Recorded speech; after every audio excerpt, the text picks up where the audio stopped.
वास्तवमा इनोसेन्ट 4जना 5जना युवाहरू आफ्नो घरमा खाना खाएर चाहिँ 12-1 बजेको समयमा इमाडोल आफ्नै घरबाट मङ्गलबजारमा घुम्नको लागि निस्केको देखिन्छ। उनीहरूको उद्देश्य भनेको मङ्गलबजार दरबार एरियाहरू घुम्नु मात्रै देखिन्छ, टाइम पास गर्नको लागि घुम्न निस्केको देखिन्छ। त्यही क्रममा इमाडोल निवासी सुमित नेमाङले एकजना कोही आफ्नो साथीलाई फोन गर्छन्, मोबाइल नम्बर लिएर फोन गर्छन्। त्यो नम्बर मिस्टेकली अर्को कोही मान्छेको चाहिँ मोबाइलमा पुग्छ। मोबाइलमा पुगिसके पछाडि उसले आफ्नो साथी भनेर केही अभद्र कुराहरू गर्छन्। त्यही क्रममा मोबाइल रिसिभ गर्ने मान्छेहरूले पनि काउन्टरमा त्यस्तै अभद्र कुराहरू गरेर मोबाइलमा झगडा पर्छ। मोबाइलमा झगडा परिसके पछाडि पटक पटक त्यो मान्छे जसले उनलाई मिस्टेकली फोन गरे, रङ नम्बरमा फोन गरे, त्यो मान्छेले काउन्टर कल गरेर डिस्टर्ब गरिरहन्छ र उनीहरूको बिचमा एक आपसमा झगडा भइरहन्छ। उनीहरू बिल्कुल अपरिचित छन्, एकले अर्कालाई कहिले पनि देखेको, चिनेको, भेटेको देखिँदैन अहिलेसम्मको प्रारम्भिक अनुसन्धानमा। अनि त कहाँ छस् भनेर भन्छ उसले, म मङ्गलबजारमै छु, घुमिरहेको छु भन्छ। अनि मङ्गलबजारमा भए म पनि मङ्गलबजार आउँछु, त्यहीँ भेटौँ भनेर त्यहाँ तथानाम गाली गलौज उत्रिसके पछाडि अनि यो चाहिँ हाम्रो नेमाङ दाजुभाइ प्लस उनको 3जना साथीहरू कृष्ण मन्दिर अगाडि पुग्छन् बेलुका 7:30 बजे। त्यही बेलामा यो अपराध गर्ने चाहिँ सन्जु भन्ने सञ्जीव नेपाली जुन पनि एकजना गगन सुनार भन्ने एकजना उसको साथीलाई स्कुटरमा राखेर त्यहाँ नजिकै आउँछ, स्कुटर राख्छ र कृष्ण मन्दिरकै अगाडि ऊ पनि पुग्छ। अनि उसको साथी र भाइहरू तल बस्छन्। अनि उनीहरू चाहिँ कृष्ण मन्दिरको सिँढीमा उक्लिएर केही समय विवाद गर्छन्। विवाद गरिसके पछाडि सञ्जीव नेपाली जुन सन्जु भन्ने सञ्जीव नेपालीले नियोजित रूपमा उसले छुरा बोकेर आएको हुन्छ, त्यो छुरा निकाल्छ। छुरा निकालेपछि तत्कालै चाहिँ त्यो दाजु चाहिँ नेमाङले के गर्छन् त, हातमा समाएर छुरा बोकेको हातलाई चाहिँ समातेर उसले सञ्जीव नेपालीमाथि मुक्का प्रहार गर्ने प्रयास गर्छन्। त्यही बिचमा ऊ फुत्किएर चाहिँ समित नेमाङको घाँटीमा छुरा प्रहार गर्छ। अनि तत्कालै ऊ त्यहाँ ढले पछाडि ऊ माथिबाट तल झर्छ त्यो सञ्जीव नेपाली सन्जु भन्ने। अनि उसलाई रोक्नको लागि उसको भाइ अगाडि बढेपछि उसको भाइलाई पनि पेटमा र घाँटीमा छुरा प्रहार गरेर त्यहाँ ढल्छन्। आँखा पनि चिम्लिने समय नपाउने अवस्थामा त्यो घटना घट्छ र चाहिँ यो सिर्जन नेमाङ र उसको दाजु समित नेमाङले उसकै आफ्नै काका पर्ने र साथीहरूबाट पनि सहयोग नपाउने अवस्था त्यहाँ देखिन्छ। सिचुएसन त्यो क्रिएट भइसके पछाडि उनीहरूले तत्काल प्रहरीलाई खबर गर्छन्। हाम्रो 3 मिनटभित्रमै घटनास्थलमा नजिकैको प्रहरी त्यहाँ पुग्छ र तत्कालै नेपाल प्रहरीको मङ्गलबजारको गाडीबाट हामीले उनीहरूलाई उपचारको लागि बिएनबी हस्पिटलमा लगभग 10 मिनटमै हामीले बिएनबी हस्पिटलमा पुर्याएको अवस्था हो। बिएनबी हस्पिटलमा पुर्याएर उपचारको क्रममा 8:25 को हाराहारीमा डाक्टरले दुवै दाजुभाइलाई मृत घोषणा गर्छन्। मृत घोषणा गरिसके पछाडि अब हामी तत्कालै विभिन्न ठाउँबाट प्रहरी चाहिँ घटनास्थल घेरेर चाहिँ जुन घटना घटाएर भागेका फरार व्यक्तिहरूको खोज तलासमा हामी उत्रिन्छौँ। म आफै पनि खटिएको थिएँ, म गएको थिएँ। टोलले चाहिँ एरियालाई कडन गरेर हामीले खोज तलास गर्ने क्रममा छुरा लिएर भागिरहेको अवस्थामा एउटा रेस्टुरेन्टको नजिकै त्यो सञ्जीव नेपालीलाई हाम्रो एकजना महिला प्रहरी कर्मचारी जुन प्रहरी जवान थिइन् उनले नियन्त्रणमा लिन सफल हुन्छन् र तत्काल नजिकको प्रहरीलाई खबर गर्छिन्।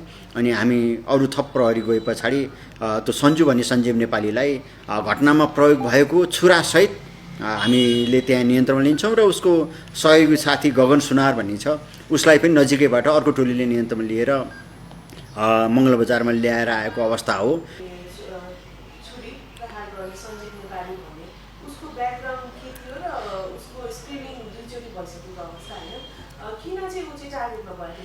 होइन, सामान्यतया हामीले स्क्रिनिङ गर्दाखेरि चाहिँ अलिकता शङ्कास्पद मान्छेहरू जुन चाहिँ लागु औषधको सेवन गरेका जस्ता मान्छेहरू, कपाल पालेका, लागु औषध सेवन गरेका, अलिकता चाहिँ हातमा चाहिँ ट्याटुहरू भरेका शङ्कास्पद चाहिँ लागु औषधको सेवनकर्ता हुन् कि भनेको जस्तो मान्छेहरूलाई हामी स्विप अपरेसनमा बढी टार्गेट गरेर स्क्रिनिङ गर्ने, नियन्त्रण लिने, खानतलाई स्क्यानिङ गर्ने गर्छौँ।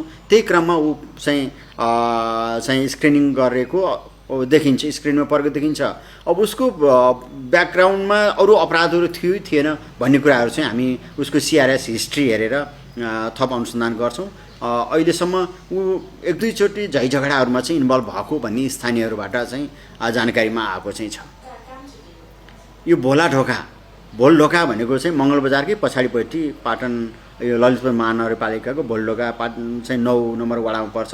त्यो नजिकै मङ्गलबजारको नजिकैको स्थानीय युवा भएको र उसँग आएको गगन सुनवार चाहिँ त्यसैमा नजिकै कतै काम गर्ने, मूर्तिको काम गर्ने र ललितपुरको अस्थायीवासी र नवलपरासी गैँडाकोटको चाहिँ थाईवासी भन्ने केटा देखिएको छ, खुलेको छ।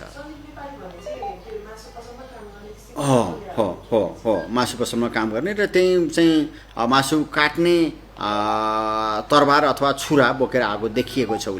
उसको भनाइमै यी कुराहरू आएका हुन्। थप कुराहरू हामीले बुझ्दैछौँ। हामीले प्रारम्भिक अनुसन्धान गर्दाखेरि उसको चाहिँ मोटरसाइकल जफत गरेका छौँ। मोबाइलहरूको ट्र्याकहरू गर्दाखेरि सबै कुराहरू हेर्दाखेरि उनीहरूको पूर्व रिसिभी भएको अथवा दुश्मनी भएको, चिन्जान भएको केही पनि देखिएको छैन अहिलेसम्मको अनुसन्धानमा। जुन छोरा प्रहार गर्ने सन्जु भन्ने सञ्जीव नेपाली चाहिँ अलिक साइकोसिस बिहेभियरको उत्तेजित हुने, अलिक झगडालु प्रकृतिको देखिन्छ। अहिलेसम्मको ट्र्याक हेर्दाखेरि उसको पहिला पनि विभिन्न अपराधहरूमा इन्भल्भमेन्ट थियो वा थिएन हामी अनुसन्धान गर्दैछौँ र उसलाई हाम्रो डेली स्विप अपरेसन अभियानहरू चलाएको छौँ। यस्ता किसिमका अपराधहरू अथवा लागु दुर्व्यसनीहरू नियन्त्रण गर्नको लागि ललितपुर प्रहरीले दैनिक सयौँको सङ्ख्यामा विभिन्न ठाउँहरूमा प्रहरी परिचालन गरेर स्क्रिनिङहरू, मान्छे नियन्त्रण लिने स्क्रिनिङ गर्ने काम व्यापक मात्रामा गरिरहेको अवस्था छ। दैनिक 800-900 मान्छे नियन्त्रण लिने क्रममा यो सञ्जीव नेपाली 2 पटकसम्म अस्ति हामीले नियन्त्रणमा लिएर उसको स्क्रिनिङ गरेर केही पनि फेला नपारे पछाडि छोडेको पनि रेकर्ड पनि रहेछ। त्यो पनि रहेछ। त्यसले गर्दाखेरि घटना घट्नु असाध्यै दुःखनीय एकदमै नराम्रो, असाध्यै चाहिँ चिन्ताजनक हो। यो दुःखद घटना हो। एउटा परिवारले 2टा छोराहरू गुमाउनु परेको अवस्था छ। त्यो पनि बिना कसुर, बिना चिन्जान, कुनै ग्याङ फाइट पनि होइन। यो त्यो अवस्थामा आवेश र उत्तेजनामा आएर आफ्नो आवेश र उत्तेजना कन्ट्रोल गर्न नसक्दाखेरि एकदमै दुःखद घटना भएको छ र नेपाल प्रहरीले तत्काल सक्रिय भएर घटनामा संलग्न फरार अपराधीहरूलाई घेराउमा राखेर चाहिँ हत्यामा संलग्न भएको चाहिँ धारिलो हतियारसहित हामीले उनीहरूलाई अहिले कानुनी दायरामा लिएर आएका छौँ। आज कर्तव्य ज्यानमा मुद्दा दर्ता गरेर उहाँहरूको बुबाले यहाँ कर्तव्य ज्यानमा मुद्दा दर्ता गर्नुभएको छ। आज उहाँको मुवा बाहिर भएको हुनाले मृतकहरूको आमा आइसके पछाडि थप पोस्टमार्टम गर्ने भन्ने कुराहरू भएको छ। अहिलेसम्म प्रारम्भिक अनुसन्धानको क्रममा यही नै कुराहरू हामीले चाहिँ फाइन्ड आउट गरेको अवस्थाहरू छ।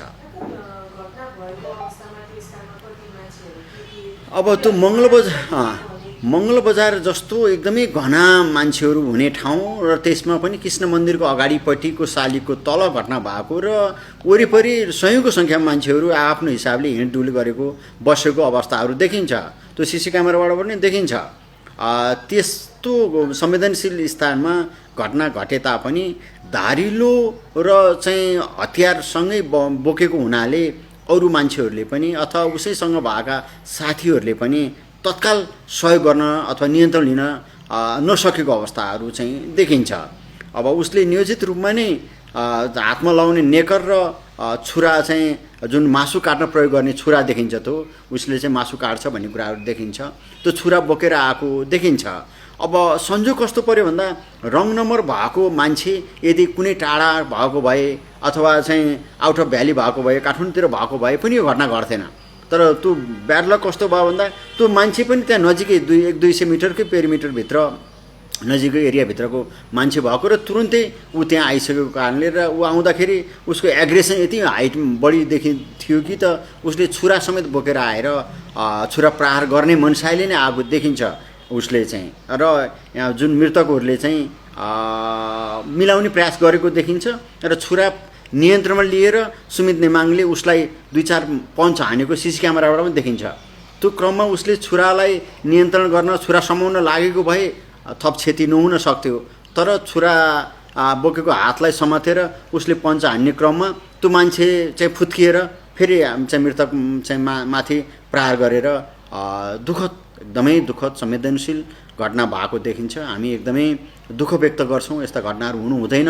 एउटा क्षणिक आवेगमा सनकमा साइकोसिस बिहेभको कारणले गर्दाखेरि यस्ता घटनाहरू भएका छन्, देखिएका छन्, यथाकथा घटनाहरू हुन्छन्।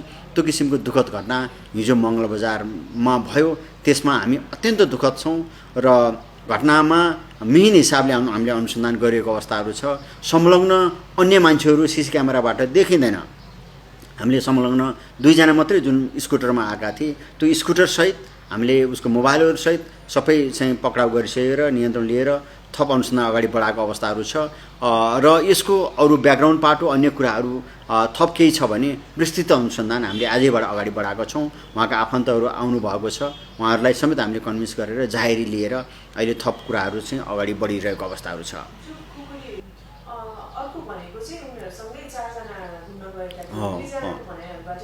त्यही नै कुराहरू आएको छ। उनीहरू चाहिँ घुम्न गएको चाहिँ एक्कासी ऊ त्यहाँ आयो, चाहिँ भेट्ने भन्ने कुराहरू भए पछाडि हामीले आँखा चिम्लिन नपाइकन त्यहाँ विवाद भएर छुरा प्रहार भयो भन्ने उसको आफ्नै मृतकको आफ्नै काका पर्ने बसन्त नेमाङ, भाइ चाहिँ नाता साथी पर्ने कमल खड्का लगायतको व्यक्तिहरू पनि त्यहाँ देखिन्छन्।